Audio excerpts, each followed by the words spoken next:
Good morning. Today we are making a roasted veggie strata. It's kind of like an egg casserole with all kinds of veggies in it. This is a two-part meal where you kind of prepare all the ingredients and then you wait to bake it to when you're ready. So you can cover and freeze it for however long until you're ready to take it out and thaw it and then cook it. Or you can do what we're going to do, which is we're going to cover it and chill it in the refrigerator until this evening, and we'll make it for dinner. So I'm gonna go through all the ingredients and then we're gonna get started. So you need a red, yellow, and orange pepper, 3 pieces of zucchini, a chopped tomato, which I have mine pre-chopped already, 6 eggs, 2 cups of fat-free milk, salt, pepper, oregano, basil, olive oil, sharp cheddar, and Asiago cheddar. And then the thing I forgot to get out of the pantry, which is Italian bread. I don't actually know where the Italian bread is. But the bread's over behind the apples. Oh, silly me. I forgot I didn't put it in the pantry. My coffee has not yet kicked in this morning. Bread. I'm still half asleep. Thank you. Thank you very much. So the first thing we need to do is chop our veggies and then toss them with some olive oil and seasonings, and we're gonna roast them. So my oven is already preheated to 400 degrees, which is what you will bake it on. No, you won't. You'll bake it at 375 when you bake it later. But to roast the veggies, we're doing 400. And we are out of season on zucchini, so my zucchinis are small and not large. But you do what you gotta do, right? Okay. So these are our halves. Okay. So you cut off the top and the bottoms. Top and bottom, bottom and top. These pieces you don't want. And then we're going to cut each one in half.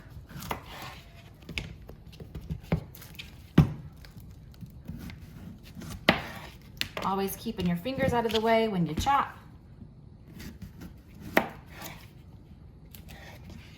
And now we're gonna cut them crosswise in slices.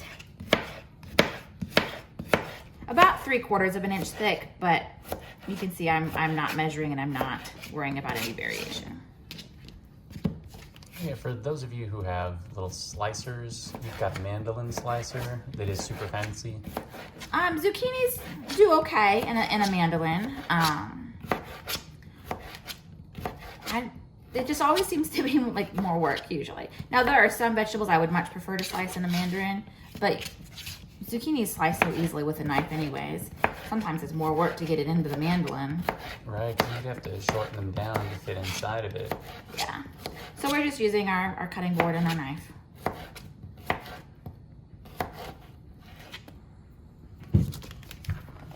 I'm gonna slide those onto my shallow roasting pan. And then I'm gonna chop off the top of this. Pull the guts out. And I go through how to cut peppers in my how to chop veggies video. But you just cut between the veins. And red peppers are the same as green peppers. You just cut between the veins. It doesn't matter what color the skin is. All the peppers are the same. These are just a little sweeter than green peppers tend to be. And if you prefer green peppers, you can do green peppers instead. That's my kitchen clock telling me it's late. We need to have breakfast already. For us, it's Saturday morning. And so we tend to sleep a little bit late on Saturdays. And my orange one. Now these are supposed to be, okay. Just checking how they want. I've not made this recipe before, so I'm not even sure if we will like this. I'm hoping we will, because it sounds tasty. But you never can tell with kids. Yeah, I mean, surprisingly, our kids really like green peppers. Like, they all do. My teenager will sit and just eat green peppers as a snack. Yeah, and our other 2 oldest children have declared the green bell stuffed peppers Oh yeah, I make a really delicious stuffed green pepper. Yeah. And our two middle children really love those. They name it as their favorite dinner, which Yeah. just blew my mind. Like, wait, I thought it'd be a struggle just to get you to like the green pepper. And here you are choosing to eat it as your favorite meal. My daughter really likes vegetables. She really does not like meat, and so that has a high vegetable to meat ratio. So there's more veggie than meat in that, and so she likes it. Yeah. I lucked out with kids who really like to eat vegetables. My youngest does not. He despises all things veggie. And he doesn't really like meat either. So he's a bread and cheese kind of boy. He's pretty picky. Which doesn't really work out well in our house because I make a lot of weird food. And so he ends up having to eat things that he doesn't necessarily like. But he does okay with it. Yeah. And every child goes through a picky phase too. It's how you, as a parent, handle it. If you let your child be picky. Now, and I'm not talking food allergies. Food allergies are totally different. But just plain picky child. Well, don't let them be picky. Obviously, you choose your heart. Getting a child to eat food they don't like is hard. Having to deal with a picky child is hard. So you just choose which heart you prefer to work with.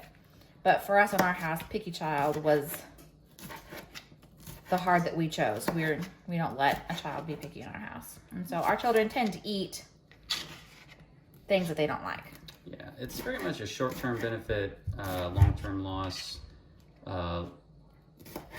Long-term benefit, short-term loss. It's difficult to work with kids, but the endurance on the other side, they will learn greater values about just accepting what they've been giving, learning to enjoy the benefits of life as it is instead of always being focused on, well, I'm not satisfied.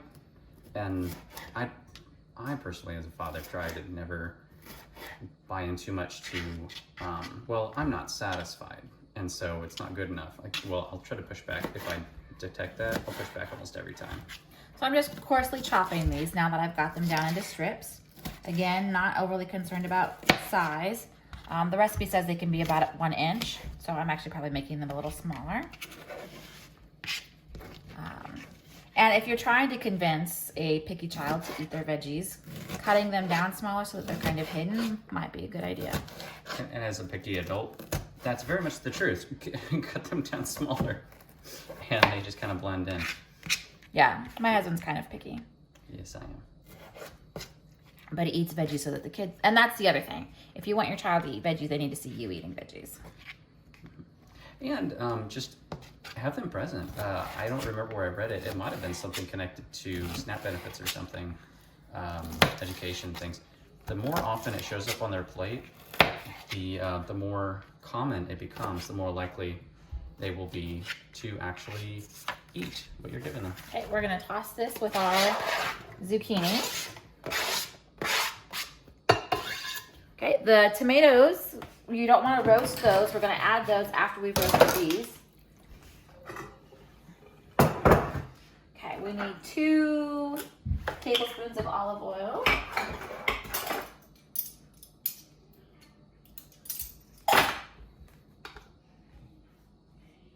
One, 2, and then a teaspoon of oregano and a half a teaspoon of the rest of our seasonings.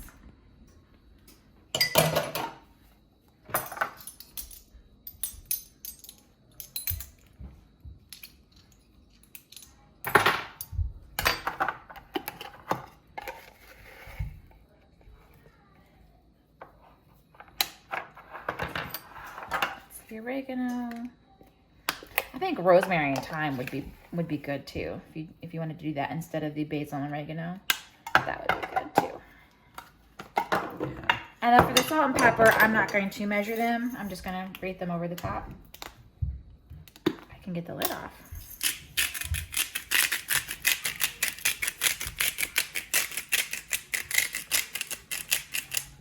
And you don't have to use the grinders. You can use the containers like these with salt and pepper in them to measure them out. I just like freshly ground salt and pepper. I know it helps me imagine the gigantic, like foot-long wooden grinders and me holding like a towel on my arm or something, saying, "Oh, have some salt and pepper." I don't know. It feels fancy. It's ridiculous. Yeah, that's mostly the point. I'm just gonna use a spatula to kind of toss these around. I considered just using my hands, but with the oil, whoa, I just threw peppers on the floor. With the oil, I didn't really want to get oil all over my hands. So I probably wouldn't have just thrown peppers on the floor if I was using my hands though. I'm better with my hands than I am with tools. That's probably all of us. I don't know. I feel like something went wrong in the evolutionary chain that I'm not good at using tools. I don't know. Anywho, okay, we want these to be, yeah. So you could have mixed these in a bowl. I just mixed them in my pan because I don't like wasting extra dishes. Yeah, that's where they're going anyway. Okay, we're gonna bake these for 30 minutes. Roasting them. It's 25 to 30 minutes. I'm gonna do the 25. And now,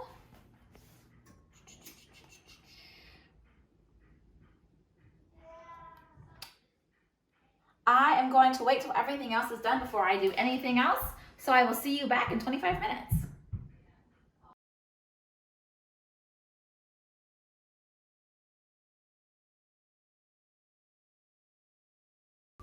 All right, so our veggies are out of the oven and they are good and roasted. Now remember, this is kind of like a make ahead thing. So you're gonna have to, after you assemble the casserole, cover it and let it chill. If I had been smart and read the directions ahead of time, I would have made this last night instead of this morning. So what we need to do now, I have sliced up my Italian bread into about 1-inch slices. And we're gonna kind of layer this like a lasagna into our pan. So the first thing I need to do is grease my pan.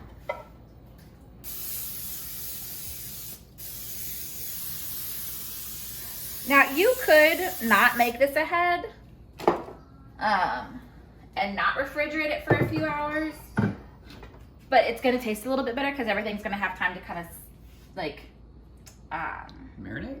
Yeah, that's the word I was looking for. It can kind of marinate. So we're gonna layer in some of the bread.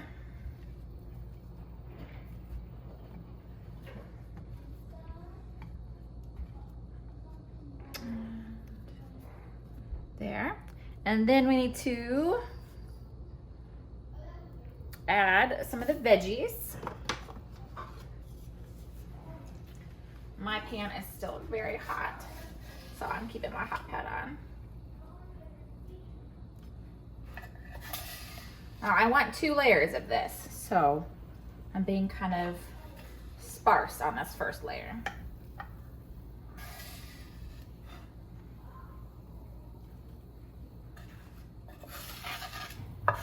And this is again one that we haven't made before, right? Right, so I'm not super sure how well this will turn out or exactly how much I need where. Okay, now we're going to layer in our cheeses. We're gonna use a 1/2 cup of sharp cheddar and roughly a 1/2 cup of Asiago. Now my Asiago cheese was not shredded, it was sliced, so I just crumbled it. So it's not exact. But it's a 1/2 cup total, so I'll use a 1/2 of the 1/2 cup. So you could measure out a 1/4 of a cup each time, or you could just eyeball it.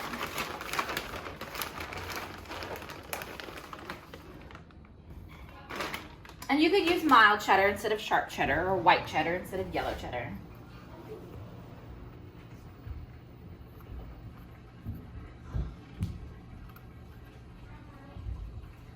And it is a 13 by 9 dish that you're supposed to use, and this is a little bit bigger than that. This is more like a 15 by 11 because that's what I have. My 13 by 9 pan broke tragically in the parking lot of a church in Missouri while carrying in a lasagna, and I've never really replaced it. Not with that exact size and that exact pan. In glass. Yeah, Yeah, it was glass, so Yeah, it was completely not salvageable. Yeah. Okay, so now we're gonna repeat that layer. Yeah, I have a metal one, but I like my glass ones better. We're gonna repeat what we just did, like I said, kind of like a lasagna. And I forgot to put tomatoes in, so shh, we're gonna throw those in too. I forgot to put these in, so we're gonna throw those in. Stick some in there. Okay, now we're gonna repeat the layers. And I do not have quite enough bread to fully cover the bottom layer. Again, because my pan is bigger than what is suggested. And then I'll throw on the rest of my veggies.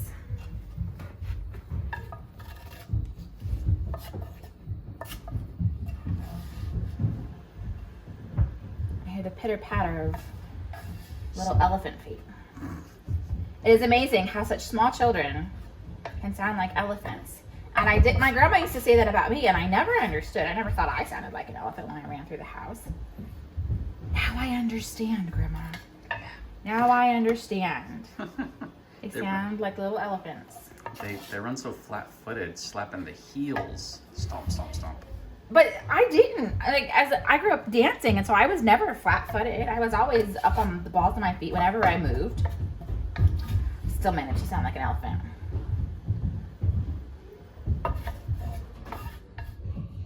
Whatever. Okay, so I'm just putting in the rest of these veggies.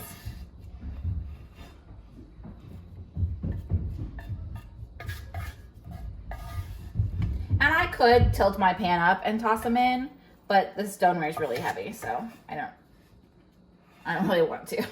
Yeah, and you're more intentional about spreading it out like that. I mean, if you dumped it, you'd have to push it around and it wouldn't be the same. Yeah. And then tomatoes. Hang on. Children.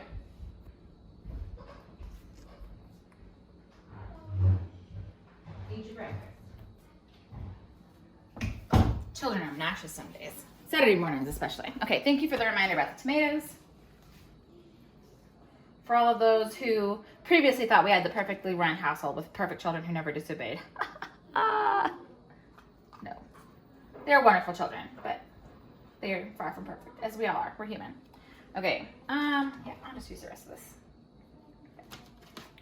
Okay, and then cheese.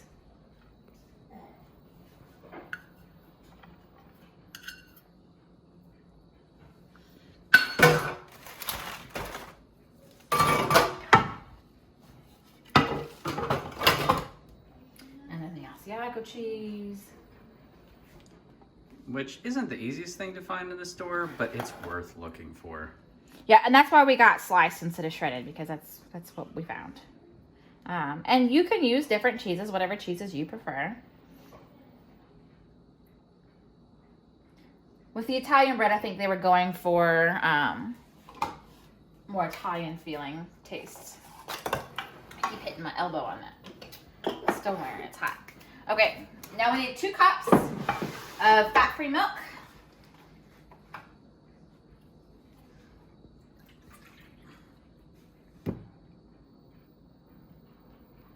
There we go.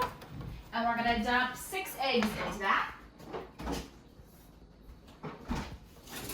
And whisk it all together.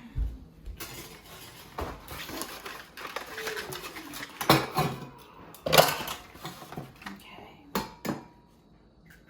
1, 2, 3. I almost hit that one too hard. We almost had egg everywhere. 4, 5, and 6. Ooh, and I dropped an eggshell. All right, there's my 6 eggs. Now we are going to mix them together with the whisk. I'm kind of doing an up and down stabby motion rather than around and around. Round and around tends to make splashings. So I do up and down because it tends to not splash as much. We're gonna pour this evenly over the top and we're going to cover it and refrigerate it for about 6 hours, or you can refrigerate it overnight. If you're going to not eat this for like, say you're making it Sunday as a make ahead meal, because I know some people are into that, cover it and freeze it. If you're going to freeze it, just make sure that you move it from the refrigerator about 30 minutes before you're ready to eat it, or before you're ready to bake it, and then bake it. When you bake it, you're going to bake it at 375 for 40 to 50 minutes. And I would probably lean towards the 50 minutes if you froze it, just to make sure it gets fully thawed and fully cooked, especially if your freezer and your refrigerator are powerhouses like mine, because nothing comes out. Everything comes out very cold. So it takes quite a bit of time for things to thaw in my refrigerator. Yeah, we've even adjusted the coolness setting to. And that's you know what, I would rather it be too cold than too warm, because that way food doesn't go bad. Oh yeah, it's good. Yeah, and if you do freeze it, this recommends that you use a thermometer to make sure that the center is 165 degrees after you've baked it, just in case it doesn't thaw all the way. So I would also probably make sure that it was fully thawed before putting it in the oven, and then bake it for the 50 minutes. That's just what I would do. So we're gonna pour this as evenly as possible over the top. Oh, I like that going around the border thing. That was cool. Seems like a good idea to do it that way. Yeah. Well, and again, because I've never made this before, and this dish is a little bit bigger than the one they recommend, I wasn't really sure how well it would work out. Okay, now some large pans like this come with a lid. Mine is too big for that and did not come with a lid, so I'm going to use press and seal. You can use aluminum foil to cover it.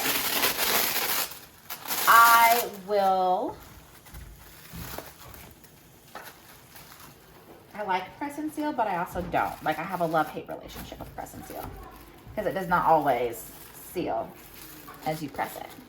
Yeah, it seals itself. Like, if you can crinkle it on top of itself, it'll seal it real well. It's just a lot similar to how, regular cling wrap is, but...